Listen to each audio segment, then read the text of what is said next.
All right, so we're going to do some review of radicals, roots and radicals, because we're moving into a section where we're going to have to deal that really the reason, we're doing this just for general reasons, but the next kind of important topic we're going to cover is solving like quadratic equations. That's the first part of the last unit that we do, which is in chapter 9 in your book. And that involves a lot of square root stuff. So we get good at dealing with square roots and radicals. So quick review, radicals and radical functions. So to find a square root of a number a, just think what we're doing when we're finding a root or a radical, we're kind of like doing the opposite of taking a power, right? If we want to find the square root of a number a, we're just asking ourselves, okay, well, what number would we square to get a, right? So for example, the square root of 64, you all know is 8, right? Because you square 8 to get 64. There are technically, and I don't want you to be confused by this. We'll come back to this in chapter 9, but technically there are two numbers you could square to get 64, 8 and -8, right? When we talk about the square root of 64, we're always talking about the principal or the positive square root every time, okay? We'll come back again, like I say, in chapter 9 we'll deal with this other one. Well, what about this other one that we always ignore? What about the negative one? Okay, it's important, but for now we don't need to worry about it. Okay, our goal is just to be good at dealing with positive square roots. Okay, learn some properties. So what is the anatomy of a radical? Well, there are two parts. There's the radical sign, and then there's what's inside. What's inside is called the radicand. There's another part of this too that's important, and that's the index.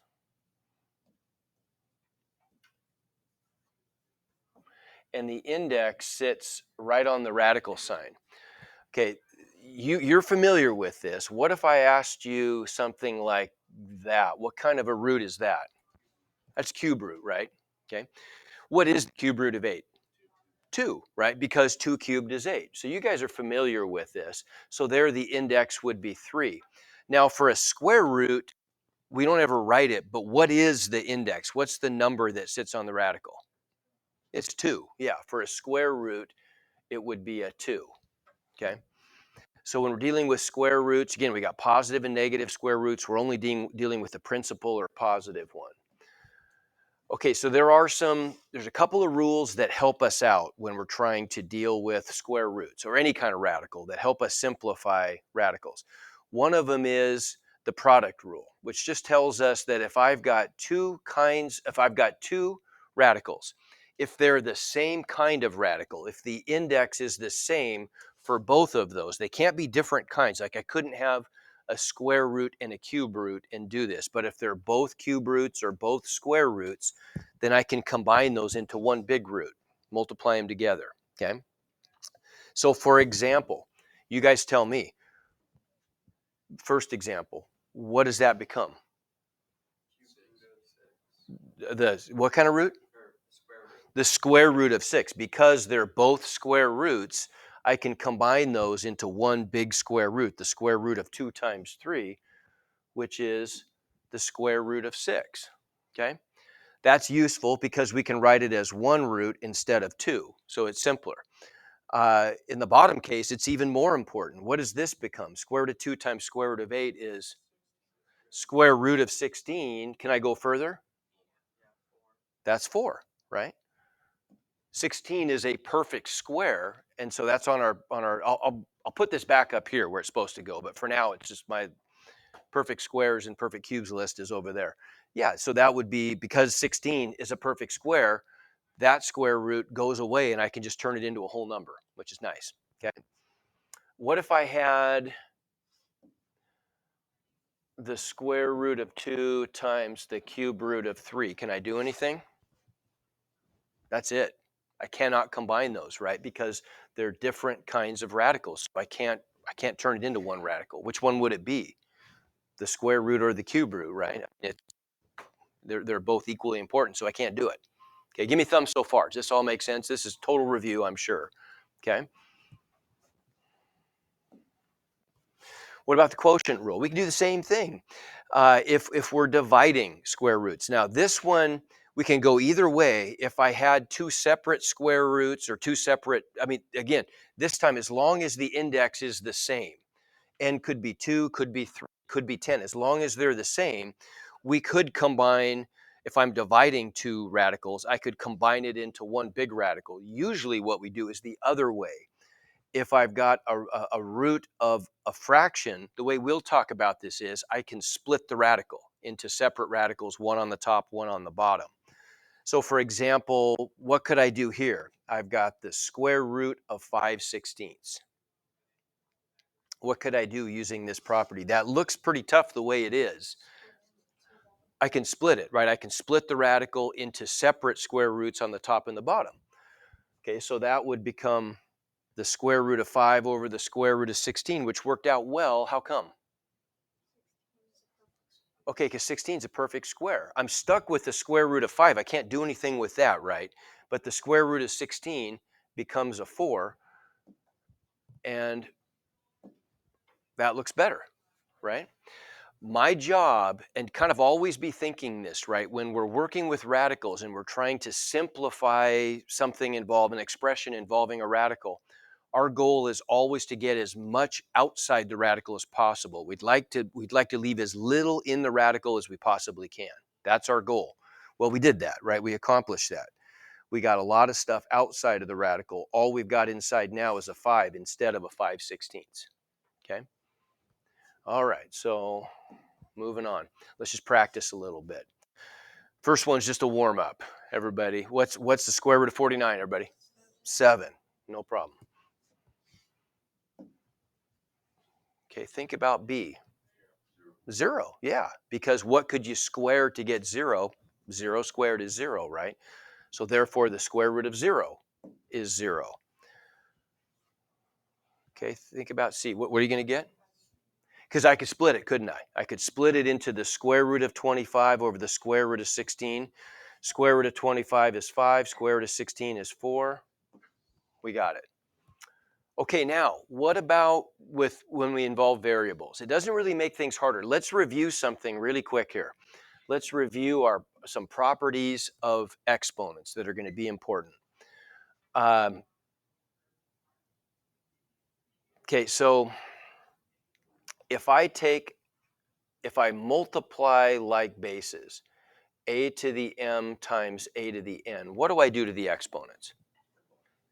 Do you say it again? Do we add or multiply? We add. We add. We get a to the m plus n. Here's an example. X squared times x cubed would be what? X to the 5th, right? Good. Okay, compare that to what happens if I take a power to a power. What do I do? You multiply. That's a to the m times n. And an example would be x squared cubed is what? X to the 6th. Those are still ones that properties that people confuse sometimes, right? Here's a way to kind of keep it straight. Which is a more aggressive thing to do? To multiply two powers together or to take a power to a power? Power to a power is more aggressive, isn't it? When I have an exponent, doesn't that make things grow even faster, right? When you've probably heard the terminology, if something is really taken off, you say, man, that's growing exponentially, right? What's that mean? Well, it's growing really fast. How come it's growing really fast? Because exponents make things grow faster than just multiplying, right? So the purple thing is a way more aggressive thing to do than the orange thing, right? So then what's the outcome with the exponents? Well, what's more aggressive, to add stuff or multiply stuff?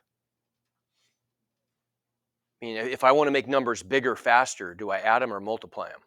You multiply them, right? So doesn't it make sense that when I take a power to a power, which is a pretty aggressive thing to do, the exponents are going to multiply, so the exponents get big fast. Whereas if I'm just multiplying a power times a power with like bases, then I only add the exponents because that's not as aggressive, right? Aggressive goes with. Does that make sense what I'm saying? Just kind of a mental like a model to help you keep those things straight.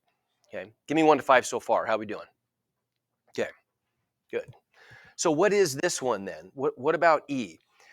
The square root of x to the eighth. Well, think about this backwards. You're really just the answer is going to be what I would have to square to get x to the eighth. So what could I square to get x to the eighth? We've done stuff like this. You guys are pretty good at this. What would I square to get x to the eighth?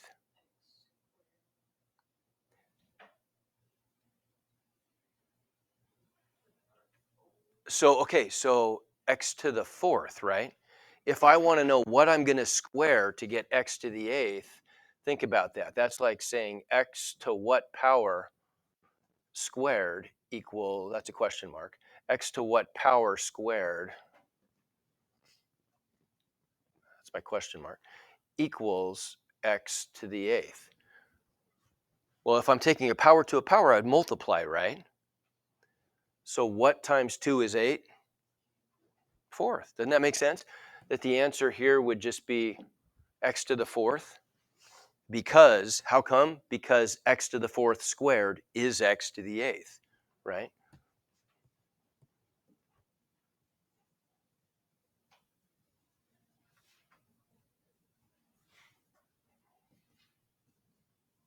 Okay, give me thumbs on that. Does that make sense? Okay. How about F? What could I do here to make things a little bit easier? Is there a way I could split this to make things easier? What could I do, Aiden? What could I do with this?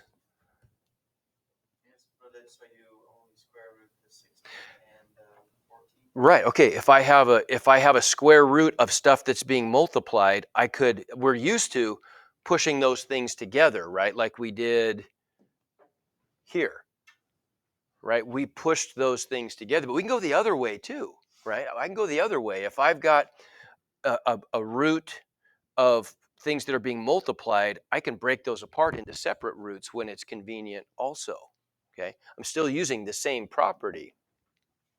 So in this case, I could write this as the square root of 16 times the square root of x to the 14th. Well, what's the square root of 16? 4. Okay, so that part's no big deal. What's the square root of x to the 14th?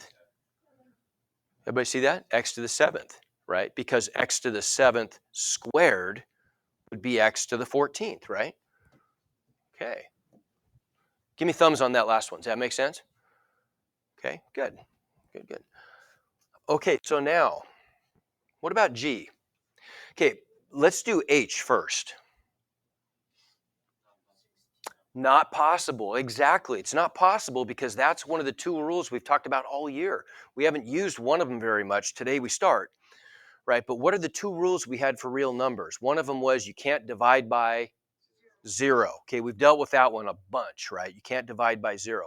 The other one was you can't take a square root of a negative. And we're going to expand that a little bit. It's not just square roots. It's going to be any even root, which just means any root where the index is an even number. So it could be a square root, it could be a fourth root, it could be a 20th root. If the index is an even number, we call that an even root, and you can't take an even root of a negative number. Okay, we'll talk more about that.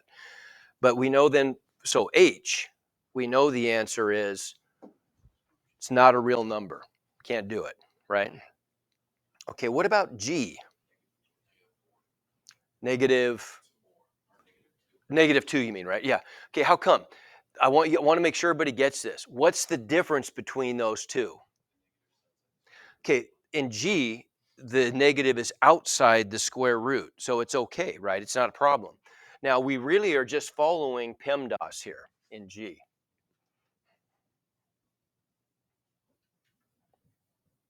Okay, my question to you is, where in PEMDAS does a root or a radical come into play?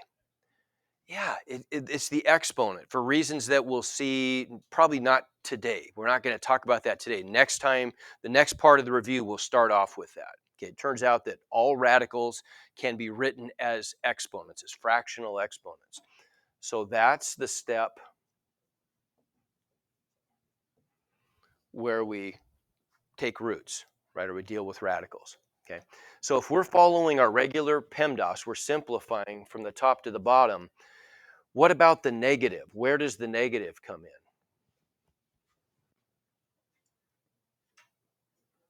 in? It's multiplication, right? Anytime I have a negative in front of something, it just means that I'm going to multiply the positive by -1. It's like a coefficient. If I have a negative x, what's that mean? -1 times x, doesn't it? Right? A negative in front of something is just a coefficient of -1, and coefficients are things that are multiplied.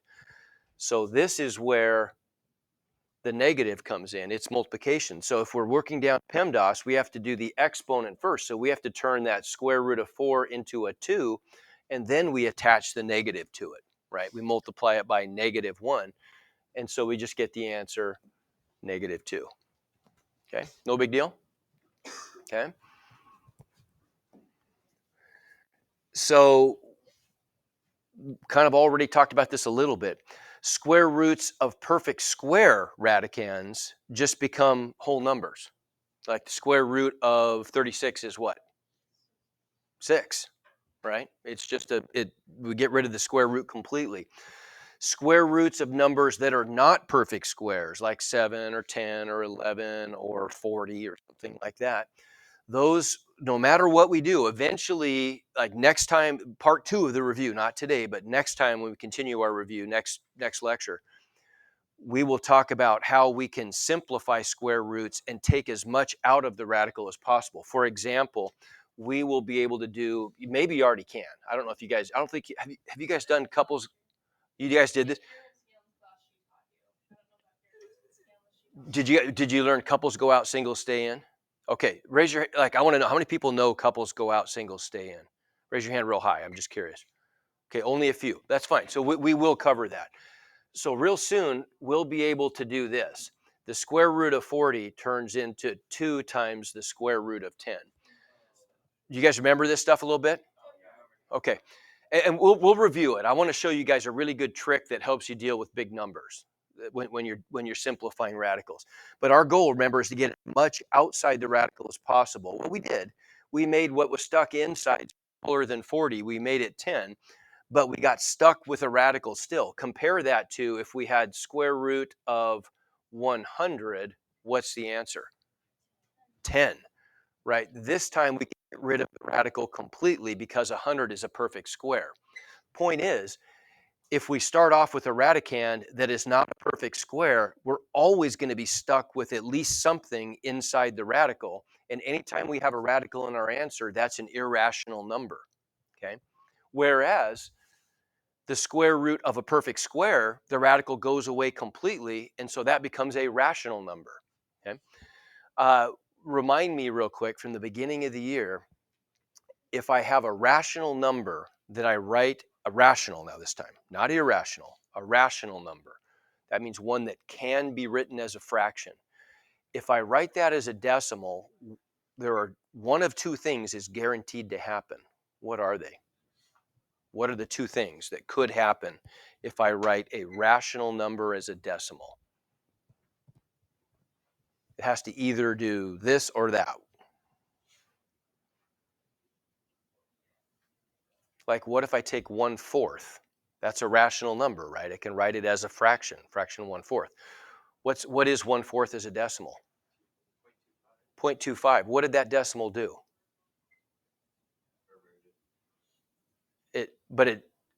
It stopped, didn't it? It was 0.25 exactly. What do we call that when a decimal, we get an answer and it just stops? We're done.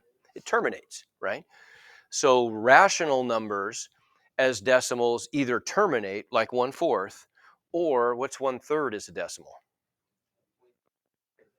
Okay, and what's that do? What do we say? How do we say that in math if it goes the same pattern forever? It repeats, right?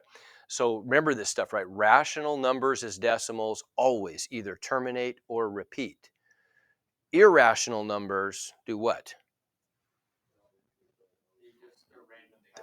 They're random patterns, right? They go on. I mean, you could describe them that way, right? They don't repeat and they don't terminate. What's the most famous one? Pi, right? Pi goes on forever, never repeats, never terminates. But pi is the same as every square root. Every time you get a square root of a number that's not a perfect square, it acts exactly like pi. It's irrational. The decimal would just go forever, never repeating, never terminating. Okay. Okay, if we want to, we can write decimal approximations for these irrational numbers, but they're never going to be exact. We're always going to have to round, so they're never going to be exact. All right, so what about cube roots? We'll talk, and then we could extend this to any kind of root, but a cube root works exactly like a square root, only we're cubing instead of squaring, right?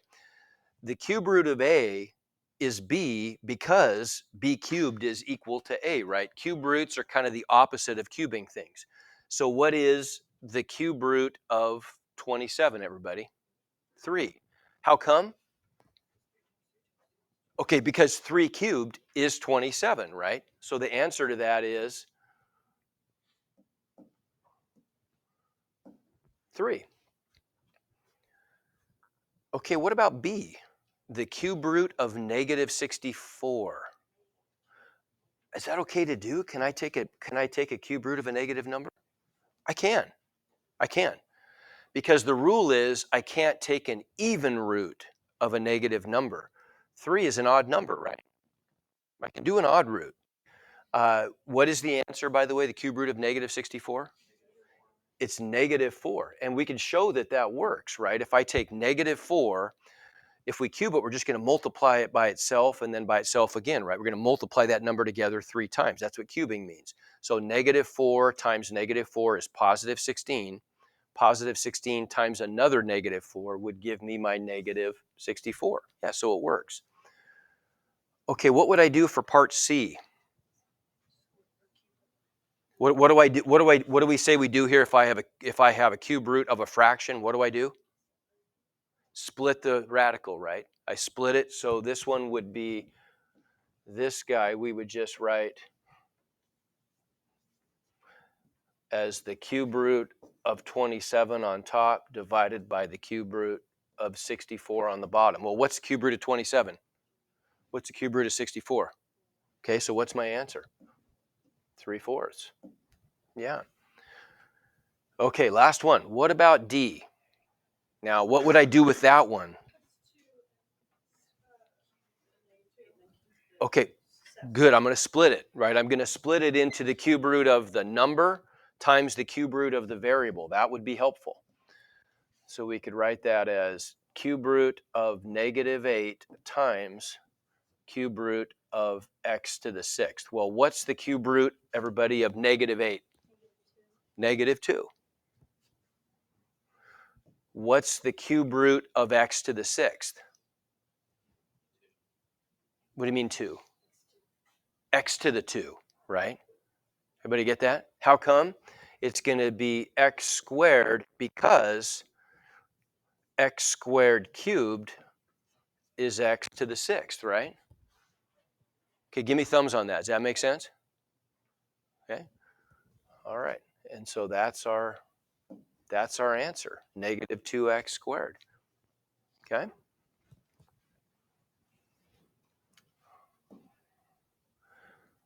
Okay, we can do other roots. We don't have to just do square roots and cube roots.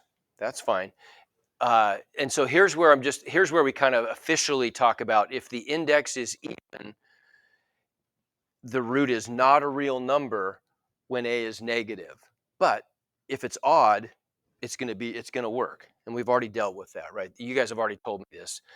Cube root of negative 8 is negative 2. It's fine because that's odd, right? Odd is okay.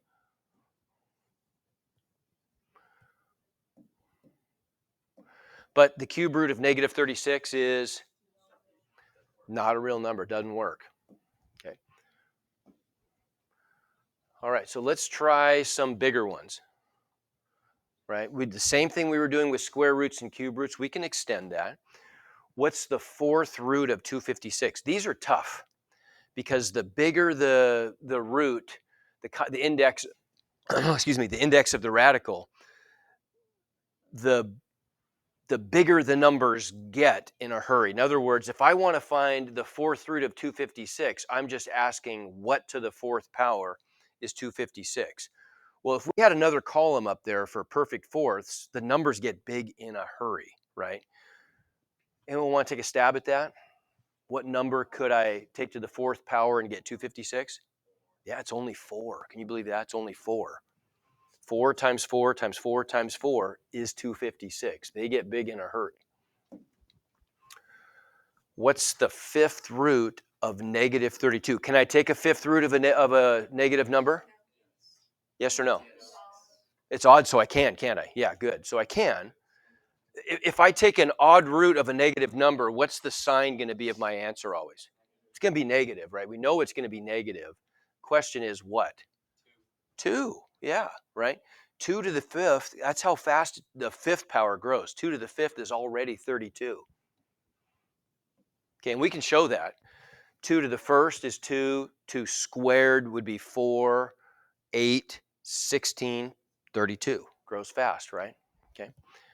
How about C? The negative is outside, so we're fine. It's negative 6. And then finally, we already did the bottom one, right? We already did that one. Okay, last issue for today. Last issue for today. And I just want to show you what the graphs look like. But here's the last part that'll be on your assignment.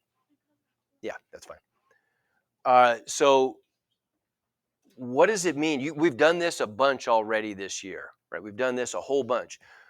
What are they asking us to do in part A? When you see something like that, what's it mean? Yeah, we're plugging in the number 9 for the variable. How would we say that? F of 9. It's not F times 9, right? It's F of 9. And so we would just be plugging 9 into our function F for whatever the variable was, right? So where is our function F? Well, it's right here. They say F of X. They tell us F of X is the square root of X minus 5. So what would I do with F of 9? Okay, put the 9 in for the X. What's that going to give me? The square root of 9 minus 5. What's that become?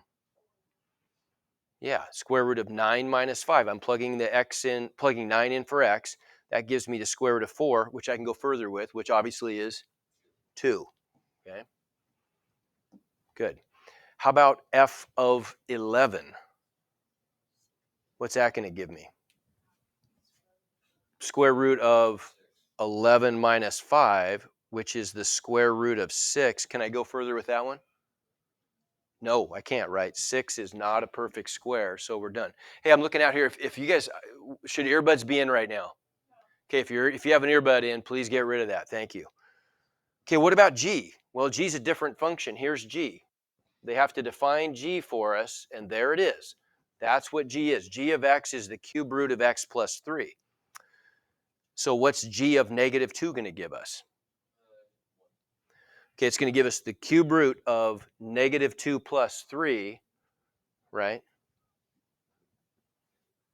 Negative 2 plus 3 is just 1, right? Going to give us the cube root of 1. What is cube root of 1, everybody? 1, because 1 cubed is 1. Okay, and then last one, G of 3. What's that going to give us? Cube root of 6. All I can do is plug 3 in for X and get 6 inside the radical, right? So our radicand is 6. Cube root of 6 we're stuck with. 6 is not a perfect cube, right? Okay, give me 1 to 5 so far. And are we good with this? Okay, all right. Graphs. I just want to show you what the graphs look like. We are going to sort of run out of time, and I'm not going to, I'd rather just make sure we do the stuff a little bit more slowly and feel really good about it going into next year than try to compress everything and deal with the graph stuff also. I can kind of tell you how the graph stuff would work though. Here's what you're going to be doing next year. Remember that stuff that we did at the beginning of the year with where we took graphs and we translated and dilated, right? We could horizontally and vertically shift functions, and we could also, by multiplying the function by something, we could vertically stretch it or compress it. Okay, you'll come next year, you'll review that, and all we're going to do is like we kind of limited ourselves.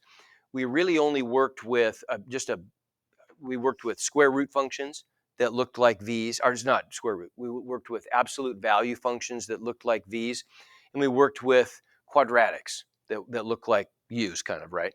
So that's it. That's all we dealt with. We could do that same stuff with a huge variety of functions as long as we knew what the parent graph looked like, what we knew what the basic function looked like. So here is, just for next year, here is what a square root function looks like if you graph it. The square root of x would be our simplest square root graph. What does it do? It starts at the origin. And what's the behavior? Well, it starts off being pretty steep, but then it flattens out in a hurry. How come? How come the graph flattens out? Now, we're used to seeing graphs maybe that do the opposite. Like if I graphed x squared, if I were to graph that, doesn't that start off kind of flat and it gets steep instead? Right? It gets steeper and steeper, so it's curving upward because it's getting more and more steep as we move along the function. This does the opposite. Okay? Starts off steep and it gets less steep, it flattens out. Okay, that's what we see with a function where the outputs grow slower than the inputs, right? For an x squared graph, the opposite happened. The outputs grew fast. The outputs grew much faster than the inputs. If I input something like 10, I get a really big output of 100, right? If I input 20, I get an output of 400. So the outputs are growing really, really fast for an x squared graph, right? For a square root graph, the opposite is happening. The outputs are growing more and more slowly as we put in bigger inputs, right? So if I input a 1, I output a 1. But to get the output number, the y number to grow up to 2, I have to input a number that's clear over at 4. You see what I'm saying? So I'm having to input bigger and bigger numbers to get those outputs to grow even a little bit. If I want to get the y value to grow from 2 to 3, I have to input a number clear out here at 9. If I want the output number to go up to 10, what does my input number need to be for a square root? 100, right? So you can see why this thing is kind of flattening out, because I'm having to input these great big numbers to get small changes in the output. Give me thumbs on that. Does that make sense? So that kind of explains the shape of this thing, right? How come it stops at the origin and doesn't go to the left any further for a square root graph? Okay, because I couldn't put negative inputs into the graph, right? So I have to stop at the origin. Now, if I did a cube root, I could continue to the left. And it's got the same basic look, but it's even more compressed. It's even flatter because now the outputs, it's even more extreme. If I want an output of 10, a y value of 10, what number would I have to input into a cube root? Cube root of what is 10? 1,000. I'd have to go clear out to x equals 1,000 to get a y coordinate of 10. So this thing really flattens out. Okay? Make sense? Get the idea? So anyway, the point is, next year you'd be able to take these graphs and you'd be able to do by adding a number outside the function, we could vertically translate it. By subtracting a number from x inside the function, we could horizontally translate it, right? By multiplying by a number, we could stretch it or compress it, but we would just start with a different kind of graph. We would start with one of these two graphs instead of a V or a U-shaped parabola. Make sense? That's next year stuff though, okay? All right, I'm done for today. The assignment is up. Why don't you guys jump into the assignment? Who still needs to test or retest this week? Okay, so if you want to, you can start that now. Otherwise, there'll be some, we'll have probably 2 work days this week in class. You can get in during advisory. That's fine. Does anybody want to, how much time do we have right now? Oh, not very much. Okay. Yeah, never mind.